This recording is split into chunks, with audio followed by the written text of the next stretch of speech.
Well, welcome everyone today for a very special event here in the history of Skokie. We're here to reflect on Gene Sarazen, 7-time major champion. And to do that, we're joined by his daughter, Marianne Sarazen, and longtime head golf professional at Skokie Country Club, Bill Erfurth. It's very difficult in starting this to totally encapsulate the life of Gene Sarazen and what he meant to golf. But just a few notable accomplishments that I'll start with, just to give you a sense for his career. He's one of 5 players to win each of the majors, includes Hogan, Player, Nicklaus, and Woods. As I mentioned, he won 7 majors, 2 U.S. Opens in 1922 and 1932, 3 PGA Championships, 1922, 23, and 33. Won the Open Championship in 1932 and the Masters in 1935. He had 48 professional wins. He played in an astonishing 115 majors. And of those 115 majors, he made the cut an astonishing 81 times. He was inducted in the World Golf Hall of Fame in 1974. So Marianne, we'll start with a very simple question. Gene Sarazen, is that his real name? Oh, yes. Back, like a little idea why he changed his name. He was born Eugenio Saracini, and he won his first tournament when he was about 18 years old, and it sounded like a violin player, not a professional golfer. So he decided to change it, and he spent a lot of time going through a telephone book, and he couldn't find any name with that spelling. So that's how he changed his name. Was there anything else behind him wanting to change his name that it sounded like you said, a violin player? Yes. Well, you know, it was difficult as he was growing up in Westchester County because people of Italian and Irish descent were really not accepted at the clubs, and he felt that. And so he decided that he had to change his name if he was going to make a name for himself in the golf world. And how did your dad start in golf? Well, he came from a very, very poor family, and found out that in order to make a little money, he could become a caddy. But he also discovered that he could play golf, and he was really very young, and he would make his own golf club. And then he got to play not much. You know, he'd go over the fence of the club with a couple of friends, and they would hit a few balls until they got caught and whatever. But he found out at a very early age that he had a gift, and he did have a gift. He could hit a ping pong ball, he could hit a baseball. When we were kids in upstate New York, I was a teenager, my brother was, we would have our friends come over, you know, as kids do, and we discovered that we could line up 4 or 5 golf balls and give him one of those old, just plain old broom that swept in the kitchen. And he could take that and he could just go right down the line and hit every one of them and go right up in the air, right straight down there as if he was, and we thought that was the biggest deal. That's really neat. Yesterday we had the good fortune of having lunch, and you had shared with me a story of one of your earliest memories of your dad, and it had to do with a goat on the farm. Oh. So I think that's a story I'd love for you to share again. Well, we lived up in Connecticut. We had a dairy farm, and they thought it would be kind of fun. There was a lot of grass and a lot of weeding in the gardens, and they thought it would be kind of helpful and be fun to have pet goats. So my brother and I had a couple of these little pet goats, and there was one in particular that Dad really liked. And he would take this little goat kind of by the horns and get up close to its face and play with it like you would any kind of a little dog or a little pet. Well, the goat liked poison ivy. and Dad got poison ivy all over his hands, his arms, and all over his face. And that year he was supposed to go and play in the U.S. Open. Now that would have been back in the 40s, and needless to say, then he tried to fix it. He went out and got some poison ivy killer. He thought if he could put that on his arms, that would take care of it. So my mother had quite a mess to handle. And for those of us who've not had the privilege of meeting your dad, describe who Gene Sarazen was, the person. Well, he wore a shirt and a tie and a jacket to the day he died, and his knickers. He always was quite dressy. He loved to know what we were all doing. He loved to town with food. He would go. We went to Florida every year from the time I was 18 months old. We went to Florida, and then I don't know. Did you have a connection with Florida? Or why you would travel there as a family? You couldn't play golf up in Connecticut and New York in the wintertime. So we went down. He went down every year, and we went down until I was in about 5th grade, and we'd start school down there, and then come back and finish up wherever we were living in upstate New York at that time. Now, one of the things that you mentioned is that he was a sharp dresser, and I think that's something that any of us who have seen him perform when he did the show Wide World of Golf, or we've seen him interviewed and perform footage. In fact, this is a great example here. This wonderful painting on loan from the USGA. Talk a little bit about his style of wearing his what I would call a trademark +4s. He got that from going to England for the Opens. He loved that wool. He liked wool. Those were always wool socks and wool sweaters, and he liked the look of the knickers, because he was short, and he liked the knickers to play golf in. Apparently it was quite comfortable for him, and it just became his trademark. Yeah. Where did he buy these knickers? Did he have his own personal tailor? Well, the ones I remember there was a company by the name of DeFini's out of New York, and for years they made his, I would say that all of his outfits that he wore during the Shell's Wonderful World of Golf all came from DeFini. Those were all DeFini clothes. And Scott, when he got his socks, and then there was a company in Japan at the end of the 70s that did a tournament for 23 years in honor, and they made all his clothes at that time. That's remarkable. And what about his hats? I always picture that you see several pictures of Gene Sarazen. He always had a very nice hat on. Where did he get those hats? Well, with his association with the Japanese, they created that white hat, and I think you have a picture of it here. And that logo, and it kind of became his style.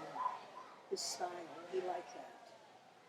Now, Bill, you played in a couple of events where Gene Sarazen also played. What were your first recollections of meeting Gene Sarazen? Well, I didn't meet him in 1958, but I understand from talking to you just a while ago that we played in the same U.S. Open in 1958 at Southern Hills in Tulsa. And I recall that it was so hot there, and at that time they were still playing 36 holes on Saturday. The tournament ended on a Saturday rather than a Sunday.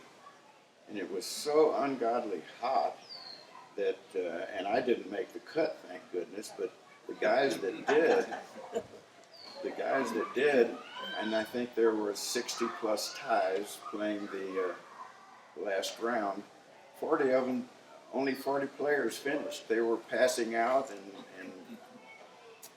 going by the wayside from heat exhaustion.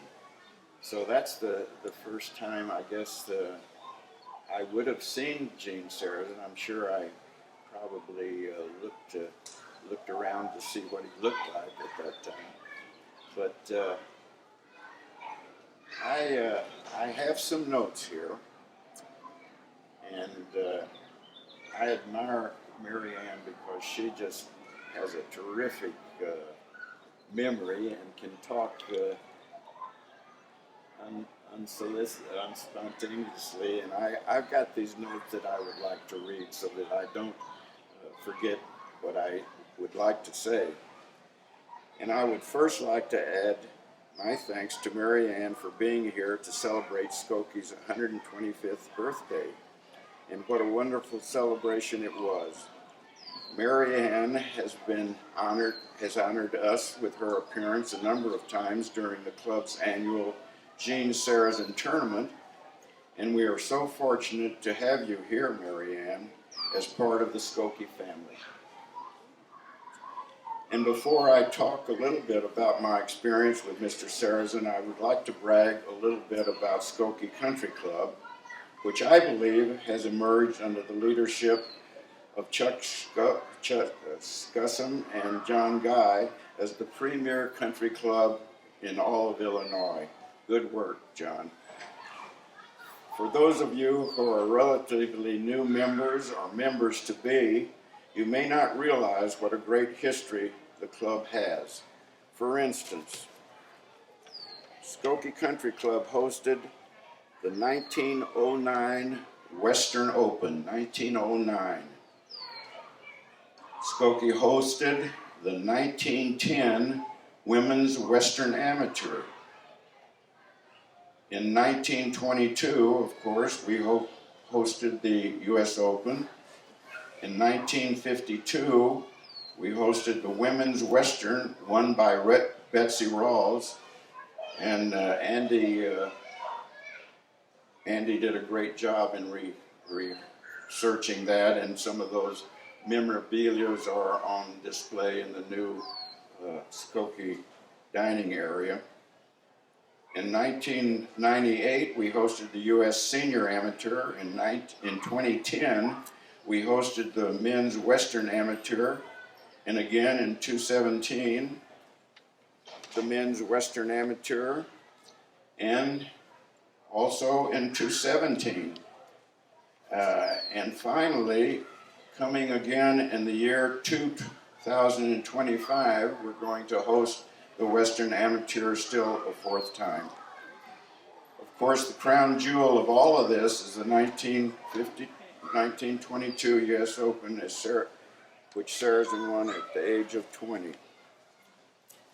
And speaking of Sarazen, here are some interesting facts that I discovered, and I'm sure I'm going to repeat some of what Mary Ann has already said. But Mr. Sarazen was born in 1902 in Harrison, New Jersey, to a poor Sicilian immigrants, and as Mary Ann indicated, his given name was Eugenio Saraceni, and I guess he later changed his name to Gene Sarazen after he turned pro, and then acquired the nickname the Squire. His wife was named Mary. They had two children, Mary Ann and Gene Jr. He signed on with Wilson Sporting Goods in River Grove, Illinois after turning pro, and spent his entire season, or his entire career, with Wilson Sporting Goods. Had 48 professional wins, including 7 majors. He played in 37 Opens, won 2 in 1922 and 32. He was credited with the invention of the sand wedge. He hosted Shell's Wonderful World of Golf for many years on TV. He was the first professional to win the Grand Slam of golf, all 4 majors, the Masters, U.S. Open, PGA, and the British Open. We have that print downstairs that I hoped we could bring up, but it's firmly fastened to the wall. So no Well, one hopefully can it's take it. insured as well. I bet it's. But anyway, that print is something that I'm sure is very valuable. And I remember that Bart DiBartolo had those prints made up. He had 3 of them made of the 4 major winners. Of course, there are 5 of them now since Tiger came along.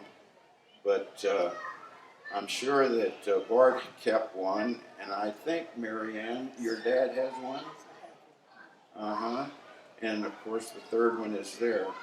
But it was very interesting, I thought, that we had no trouble getting Gene Sarazen and Jack Nicklaus and Gary Player to sign those prints.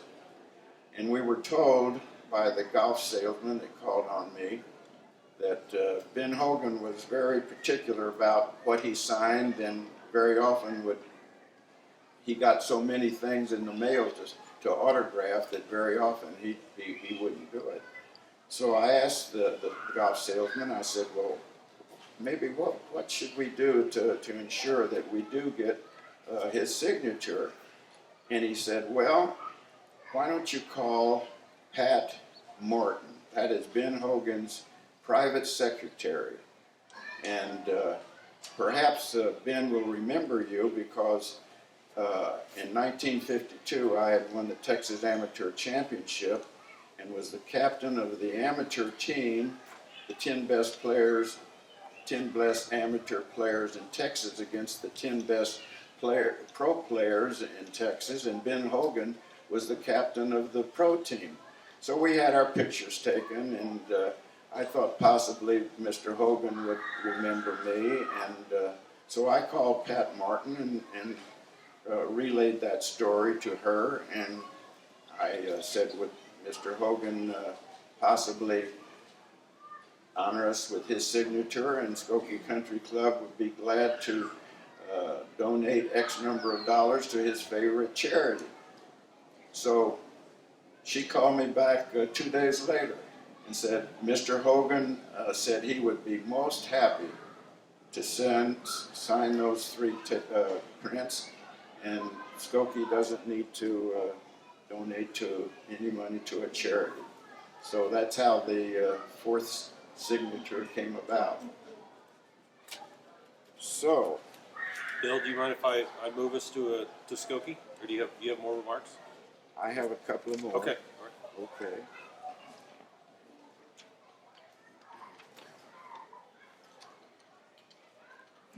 As you mentioned, he's received so many honors, there's too many to list, but he was inducted into the World Golf Hall of Fame and also voted the Male Athlete of the Year in 1952.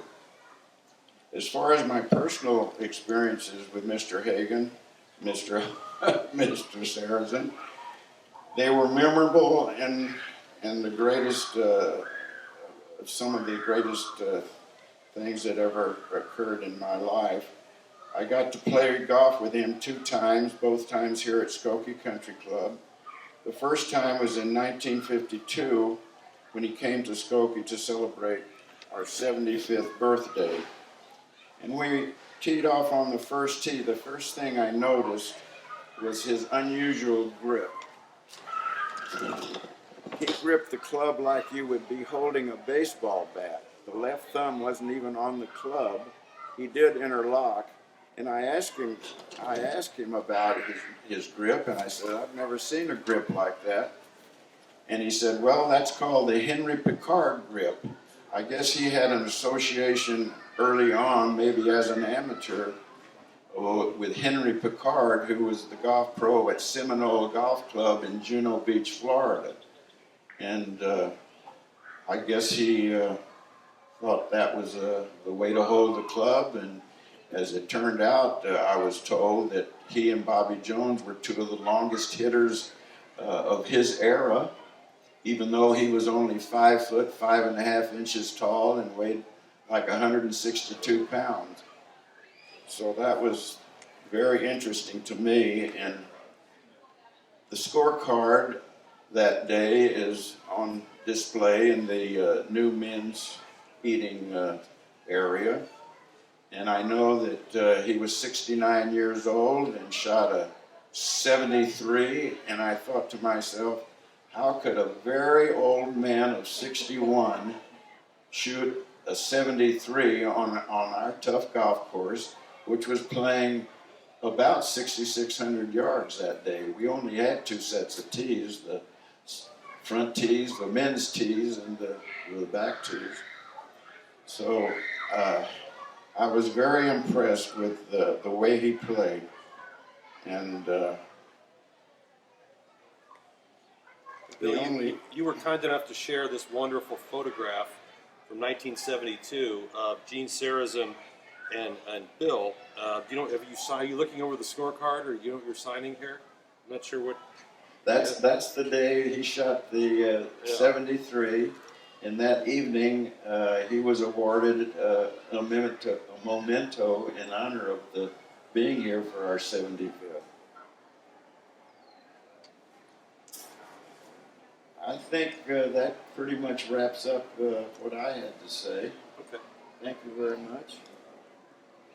And you keep it. You keep it. And you can still hear me okay, right? So I want to talk about the relationship that you have had, as well as your dad, with Skokie Country Club. We found in the archives that Mr. Sarazen had come back to Skokie a number of times, and so have you. What did Skokie mean to your dad, and what does it mean to you? Well, of course, I've had a wonderful time and enjoyed meeting so many people, and it's been an honor to come back and to be an honorary member. For Dad, it was his career. Winning the U.S., it was very difficult for him to get where he did at 20 years of age, and to come here and to win and to beat Bobby Jones and to go on. It gave him a whole different life that he never would have had. And he loved Skokie, and as you said, you've all mentioned his trips back there. He really enjoyed it. And then in the early 80s, it's kind of a fun story. He was at Augusta during the Masters at the hotel, and I think he may have been having a drink, and a couple of local people by the name of Walter Holt and Bart DiBartola were also at the Masters, and they also went in and they spotted him at the bar, and one thing led to the other, and it became an association all these years. And I think that it also got him to come back here for these different occasions, because we all saw a lot of Walter and Bart and their families, and we went to different tournaments. So I also had a long relationship with all of them, and I'm fortunate they're both. We're going to have a lunch on Tuesday, a visit. And looking forward to seeing them again, and hopefully get some more news of things that I have forgotten, maybe, that I'd like to remember to tell about the association here. That should be fun. Yes, it should. In addition, I'm thinking of long relationships that your dad had with certain entities. One that Bill mentioned earlier was Wilson Sporting Goods. He had endorsed their products from 1923 until his death. So can you speak a little bit about his relationship with Wilson Sporting Goods? When he died in 1999, Wilson said that he had the longest contract still in force of anybody, and they could not find any other athlete that had had a 78-year contract that was still in force. And of course, they made his clubs, and they also got a lot of life, so to speak, out of the sand wedge.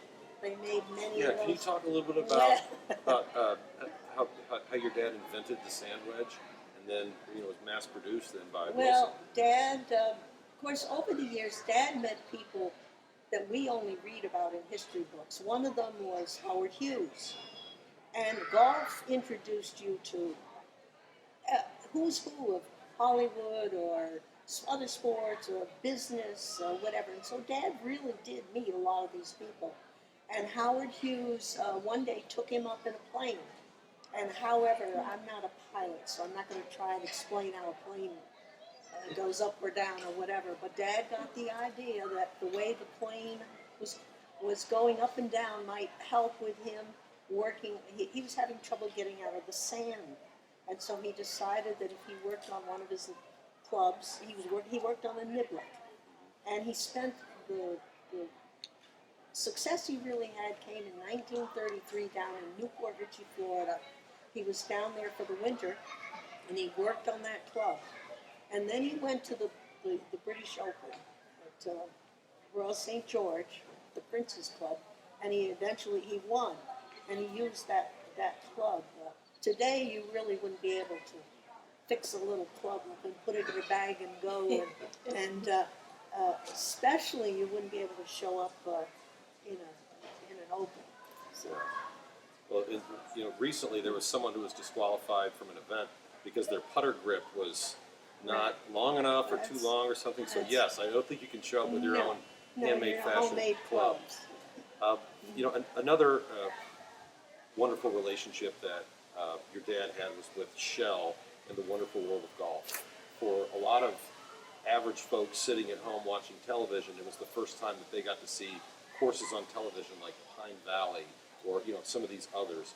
Could you describe a little bit about what your dad's relationship was with Shell and that television program? Because it was revolutionary. He always thought that really, first of all, the shows were, even to this day, those shows were really, it was quite a production. And they went to places all over the world that we only, again, just hear about. Now, today, a lot of those are famous clubs, but at that time, and Dad felt that really kept his name, and gave him another, really a nice career. He was one of the first really on television to do something like that. And what was interesting, he never had a script. There was nobody standing in front of him with a board. Today everything is scripted. But Dad, and of course he didn't want to wear any glasses. He needed a little reading glasses then. But they would say, okay, we're going to talk about, and then they would give him a little idea of what they might like him to talk about. Everything was just ad lib. There was, and they never had to do it over again. They just said it was really amazing that he had a real knack for television. I think there's part of the secret sauce of what made that program so wildly successful was the authenticity I think your dad brought. And yes, there were good players who were playing, but when you have this legend of golf who's moderating it, but it's kind of fun today to see some of those people that came out. Now, these were not well-known golfers as such at that time. They were golfers. They were just kind of starting out. But you look and see who played in some of those early shows. And Jack Nicklaus and Arnold Palmer and Sam Snead, and a lot of them did not. They were not. They had not won all their tournaments as we now know them. Another institution that your dad had a long relationship with was Augusta National.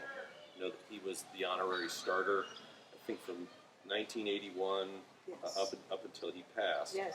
And I know that you've been to the Masters a number of times. What did Augusta National and the Masters tournament mean to your dad? Well, first of all, Dad never took anybody in the family until I finally hit 50 years of age in 1986. And Dad said, how would you like to go to the Masters? And I said, I would love it. And so he invited my brother and me to go. And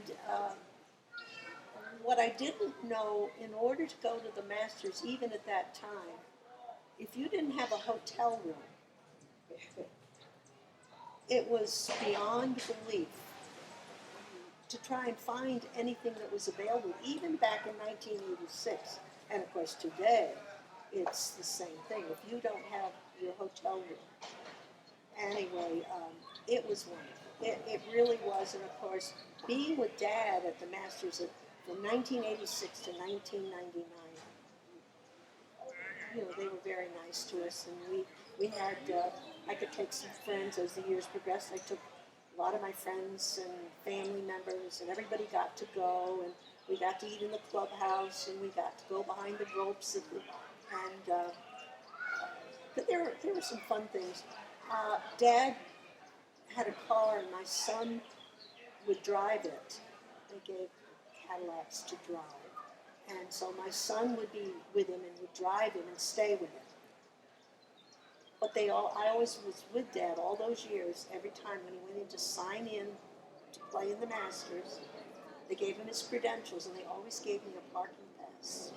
So I was very popular. Those were the years, I don't know. Now when we were able to drive in, there was a nice parking area. And of course, I would go early in the morning. Everybody would go, and then I'd always leave the car unlocked, and everybody would do all their shopping. But anyway, I still go, and I still have a lot of friends. I don't. I do go to the golf writers' dinner, and Dad won a couple of awards back in his day. I do that. But slowing down. Slowing down. Well, you know, some folks will say that one of the most famous shots your dad ever hit was the double eagle on 15. You know, around here we say it's the second most famous shot from your dad because of the driver off the deck he hit on 18 here to eventually win the 22 U.S. Open. I could tell you a little bit about Gusto. That spot at the 15th. Now again, they've changed the 15th a lot. But back in those earlier days, back in the 90s, when we all would go, you could hear the players during the practice rounds. You could hear them. They would make mention of the shot, and when they would get ready to hit their next shot, they would say, "Well, I wonder if I can get it on the green." And you could hear a lot of the famous players. And over the years, I had people telling me, say, "Oh, I heard so and so say they thought they were going to try and get it on the green." That's funny. At some point, your dad, you said that you had located permanently to Marco Island, Florida, where he spent the last half of his life. And the last institution that I'd like to ask you about, because I know it's very fond of him, was Hole in the Wall. What did Hole in the Wall mean? Yes. Well, when they moved to Marco Island, Dad moved down there because they had this very nice new club, and they were working on the club. But he also had some friends up in Naples, and he would get invited to go up there and have lunch and play. And one of the clubs that he had a number of people that he enjoyed, and they would invite him, was Hole in the Wall. And then a couple of years ago, they started a Gene Sarazen event, and my daughter and I went and met some more of the people, and not some of the same people that had been there when he was. So he really enjoyed Hole in the Wall. He also enjoyed other, he did play he played Royal Poinciana and student. Bill, any final thoughts about Gene and Sarazen and what he meant to Skokie, in your words? Well, of course, we will never forget the 100th birthday when Gene showed up. I think he was 94 years old at the time. It was in 1997, was Yes. it? He would have been 95, yes. He was 95. Yes. And I got a call, it was over the 4th of July weekend, and I got a call from Bart DiBortolo and said, guess what, I've been in touch with Gene Sarazen for several weeks now and was hoping he could attend our 100th, and he said that he certainly would if his health would allow. And so I got the call, I think it was a Thursday, over 4th of July weekend. Friday morning, of course, Bart called and said, guess what, Sarazen's going to be here. How would you like to go pick him up? So we jumped into a twin-engine jet at Palwaukee Airport, I think it was owned by the Rolex Watch Company. And I think one of our members, and I don't recall who, was with Rolex, so it was his jet. We flew to Atlanta, and why Gene was in Atlanta at that time, I don't really know. But we picked him up, and Mary Ann's son was working for his grandfather as the full-time valet when he was on the road traveling. So fortunately, 4 of us sat at a card-sized table, and for 2 hours on the way back from Atlanta to Milwaukee, we talked well, he talked and we listened. His recall was just like Mary Ann's, just unbelievable. His hearing was better than mine, and that was quite an experience. And of course, when we got here,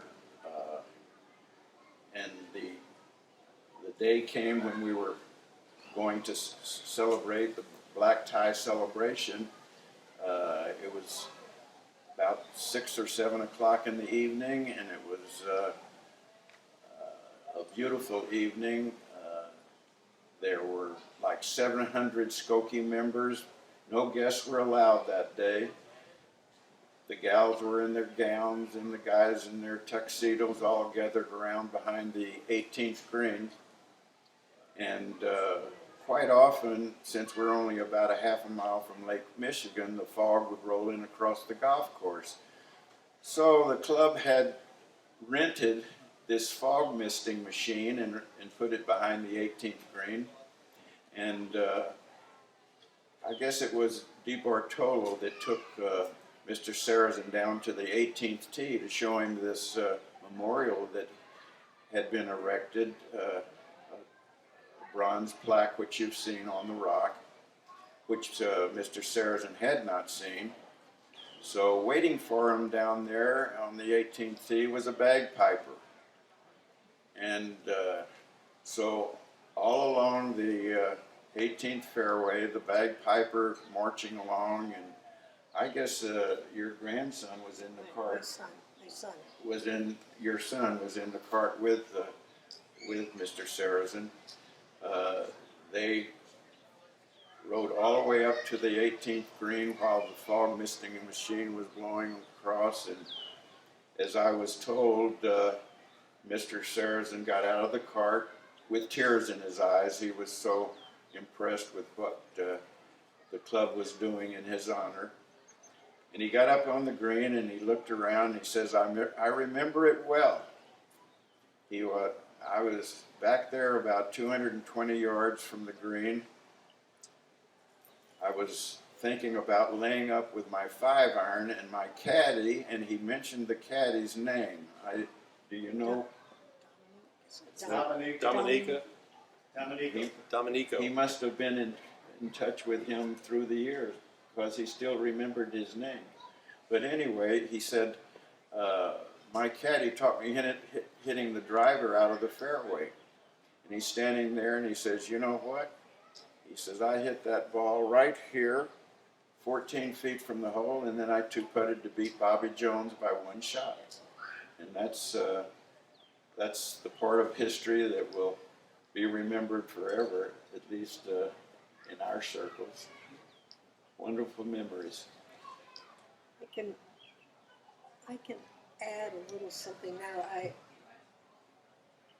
He sunk that putt. He didn't 2-putt or anything on it. He, to his dying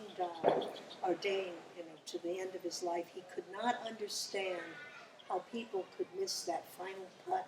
And they'd sometimes 2-putt, 3 putts before they'd win a major even. It was funny, there was something about it.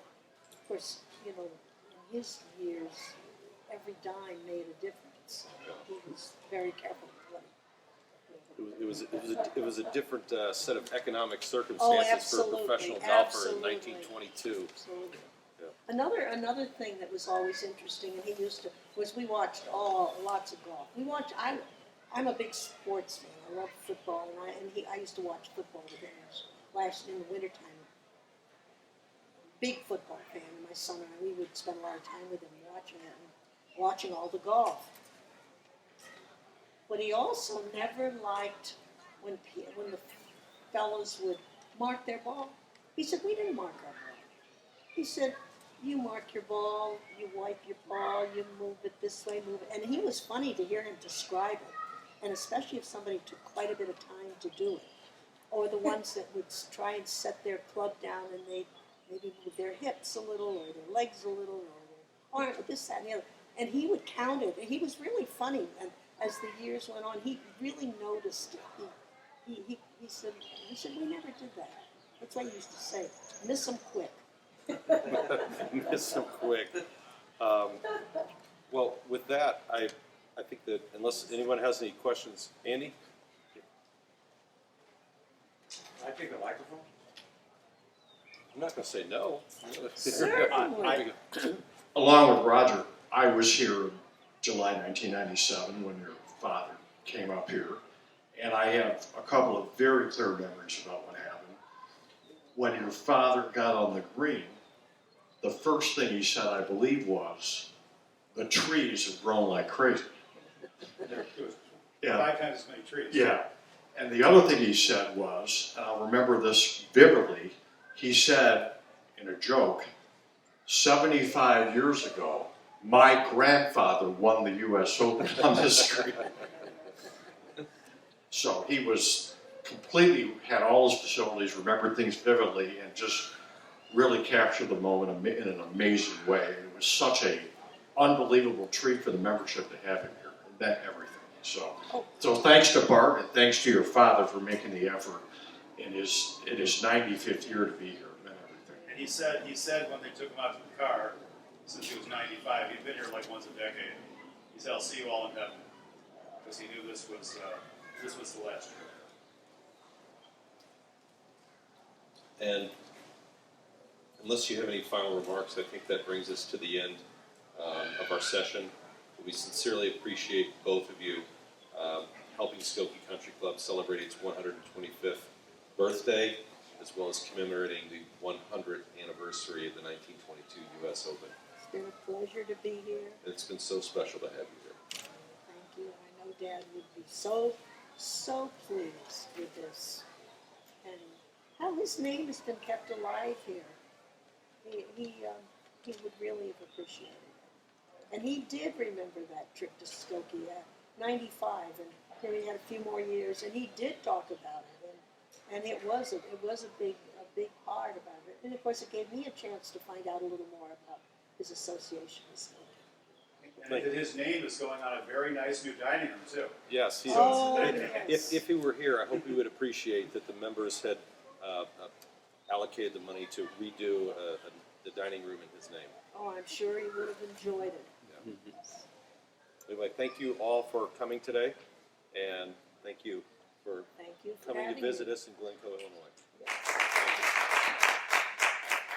Thank you. Bill.